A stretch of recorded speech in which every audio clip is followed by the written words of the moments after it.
اسی وجہ سے میری ایک ناقص رائے ہے کہ اس زمانے میں کم از کم جمعے کی نماز میں خواتین کو مسجد میں آنے کی اجازت دینی چاہیے. وجہ اس کی یہ کہ جب فقہا نے پابندی لگائی تھی اس وقت عورتیں کہیں بھی نہیں جاتی تھیں, گھر سے باہر نکلنے میں واقعی فتنے کا اندیشہ تھا, تو بہتر یہی تھا کہ گھر میں ہی پڑھے, کیونکہ شریعت میں عورت کے مسجد میں آنے کی ترغیب تو سرے سے ہے ہی نہیں, تو بھائی جب ترغیب بھی نہیں تو گھر میں رہو. اب عورت دنیا کی ہر جگہ جا رہی ہے.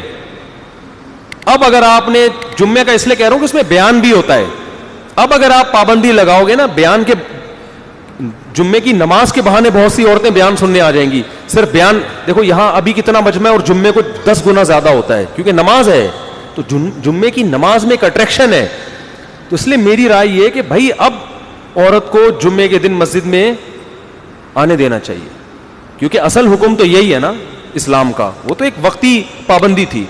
تو جب رسول اللہ صلی اللہ علیہ وسلم کا جو قول ہے کہ عورت کو مسجد میں آنے سے مت روکو, اس قول کو ہم نے تعویل کی اس میں کہ بھئی فساد زمان ہے. جیسے حضرت عائشہ نے فرمایا کہ نبی ہمارے زمانے کی عورتیں دیکھ لیتے تو پابندی لگا دیتے, تو امی عائشہ نے نبی کے قول کی تعویل کی نا کہ بھئی یہ اس صورت میں ہے کہ فساد کا اندیشہ نہ ہو. اب چونکہ فساد کا اندیشہ ہے تو اب پابندی لگ سکتی ہے. اسی بیس پہ امام حنیفہ نے بھی فتویٰ دیا کہ نہیں جانا چاہیے. تو میں یہ کہہ رہا ہوں کہ جب نبی کے قول کی تعویل کی جا سکتی ہے تو امام ابو حنیفہ کے قول کی تعویل کیوں نہیں کی جا سکتی کہ بھئی انہوں نے روکا اس لیے تھا کہ اس زمانے میں نہ آنے میں فساد تھا.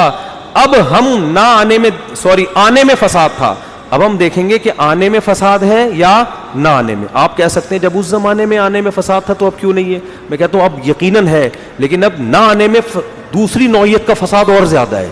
دین سیکھنے کے راستے کیا ہو گئے, بند. لیکن ہمارے علماء پتہ کیا دیکھتے ہیں, اپنے گھروں کی خواتین کو دیکھ رہے ہیں, نہیں بھائی یہ تو مسجد ایک دن بھی نہیں گئی لیکن پھر بھی ماشاءاللہ اتنی نہیں گئی ہے بھائی, وہ یہ دیکھ رہے ہوتے ہیں. ارے میری تو بچی ماشاءاللہ ایک دن مسجد نہیں گئی پھر بھی ماشاءاللہ کیا ہے. ارے بھائی آپ باہر نکل کے ان کو دیکھو, گلی محلے میں جو رہتے ہیں, آپ کالج یونیورسٹیوں میں جاؤ, آپ کو پتا چلے گا ابھی دوپٹے کا مسئلہ نہیں ہے, ابھی کلمے کا مسئلہ بنا ہوا ہے. مسجد سے لنک کیا ہو گیا, ختم. یونیورسٹیوں میں پروفیسر ان کو ایتھیزم سکھا رہے ہیں, الحاد سکھا رہے ہیں, لڑکے بے حیا بنا رہے ہیں. مسجد میں امام کی تقریر ایک ایسی چیز تھی جس میں ان کو اللہ رسول سننے کا موقع ملتا تھا, وہ دروازے آپ نے بند کر دیے. آپ کہہ سکتے ہو میڈیا سے ضرورت پوری ہو سکتی ہے, میڈیا بالمشافہ بیان سننے کا آلٹرنیٹ بولو نہیں ہے. آپ ایک یوٹیوب پہ سنو الگ چیز ہے, سامنے سنو الگ چیز ہے. تبھی تو نبی صلی اللہ علیہ وسلم کے دور میں نبی کی مجلس میں آ کے بیان سنا کرتی تھیں. تو یہ میں اس لیے عرض کر رہا ہوں کہ جتنے لوگ بھی اعتراض کرتے ہیں, اب دیکھو بڑے بڑے علماء ہر محفل میں اس طرح کی جگہوں پہ جاتے ہیں.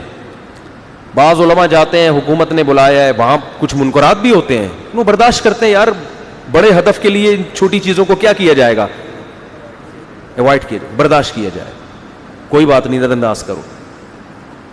تو لیکن صرف دنیاوی مفاد کے لیے گناہ کی محفل میں جانا یہ بالکل حرام. جیسے شراب خانے میں جانا تاکہ مجھے بھی تھوڑی سی مل جائے, یا ویسے ہی غلط ہے جناب. شراب خانے میں اس لیے جا رہے ہو, شرابیوں کو تبلیغ کروں گا, پھر کون ناجائز کہے گا بھائی. پھر آپ کو یار وہ مولانا صاحب وہاں شراب خانے میں بیٹھے ہوئے تھے ہیں بھائی, تو بھائی وہ تبلیغ کرنے گئے ہوئے تھے وہاں پہ,